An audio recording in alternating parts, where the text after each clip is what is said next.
Chillo there, H+III+T to boot that dang on time. Y'all, normally I save Viper Trap for new albums, but there's just nothing coming out soon, so I can't review something that hasn't dropped or whatever. And when I say nothing coming out soon, I mean nothing I care about. I understand Travis Scott dropped an album. I don't care.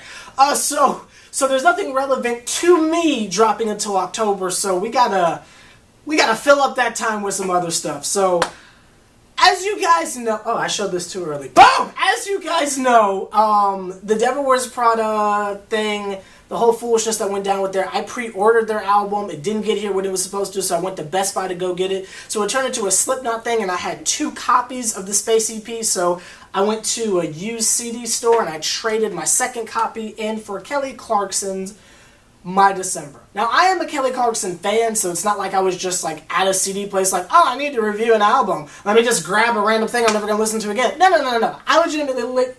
I legitimately like Kelly Clarkson.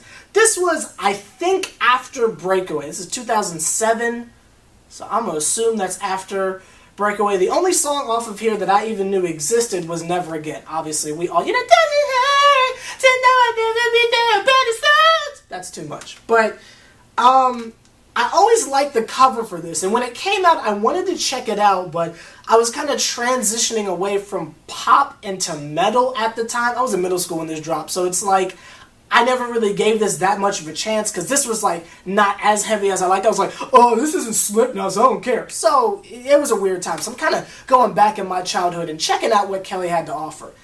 This was when Kelly was still making borderline alternative rock, and I say borderline because she's pop, but you remember she had that rock side to her.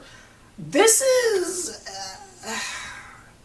I'm noticing a trend with Kelly. With the exception of Breakaway and Thankful, I'm just noticing a trend with her albums. Oh, and, what was the one she dropped, like, just recently? Not Piece by Piece, the one before that. The one that had, Stronger. With the exception of that, because that start to finish was a really good album. Kelly Clarkson has these moments in her career where she'll drop a project and it just seems like there's these great singles, like My Life Will Suck Without You, I Don't Hook Up, these really great singles, but when you get to the album cuts, and by cuts I mean like the songs that aren't singles, they just feel like filler. She's like the Dragon Ball Z of pop music. Some of the, and maybe this is pop in general, I don't know, but some of these songs feel like filler. I'm not saying it's bad. I'm gonna give this a trap. It's a trap! Just because you've got 1 really good song, then 2 okay songs, but then everything else, it's just heavily dependent on Kelly Clarkson as an artist. And that's fine, because she's a solo artist. But at the same time, you're pop. Your music, period. You're not singing a cappella. So if this was like some like a Broadway play or something like that, or like an a cappella joint, but we're talking about an album. There's got to be effort instrumentally. Musically, she's good. She's on point. She's singing, and it's on key. It sounds fine to me. It's even mixed pretty well, except for when you take your headphones off. It doesn't mix well in the speakers, but that's more of a technology thing.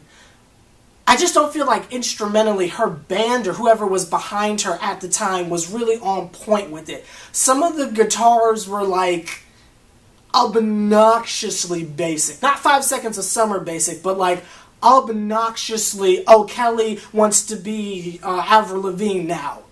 Basic. And it takes away from the really good lyrical content on this album. And my bad if this is like not my normal type of album. It just frustrates me because I like Kelly Clarkson.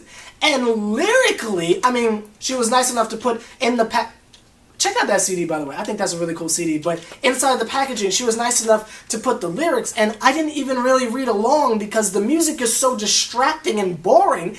It doesn't matter what she's talking about. She could say, my name's H+III+T, and I make YouTube videos, and I still couldn't relate to it. Because the freaking, I don't know, the beats to me, and I don't like to call it beats if it's not rap, but let's call it what it is. If the beats aren't on point, I cannot get behind your butt. You gotta be freaking Lil Wayne to have some whack beats and for me to still be going with you. It just lacked the complete project feel. And I've heard many things by Kelly Clarkson where I felt like it was complete. I've heard her do it. I've seen her do it. She's a very talented girl. I'm just happy that when we listen to something like Piece by Piece, we're not sitting here saying, oh, she's good, but those beats, though. You feel me? I'm just kind of happy she transitioned out of that kind of weak sauce instrumental phase. Nothing's wrong with what she's doing. I just think the instruments are not on point. So unfortunately, I got to give this a trap. Like, comment, subscribe, H+III+T. What is your favorite Kelly Clarkson album? Do you still like Kelly Clarkson? And a lot of my younger Severheads probably cannot jump on this here. Pause. But do you guys remember when she was on American Idol? I do. I didn't, like, text vote, but I remember. So, like, comment, subscribe, H+III+T. My December, it's a trap. Unfortunately, Kelly.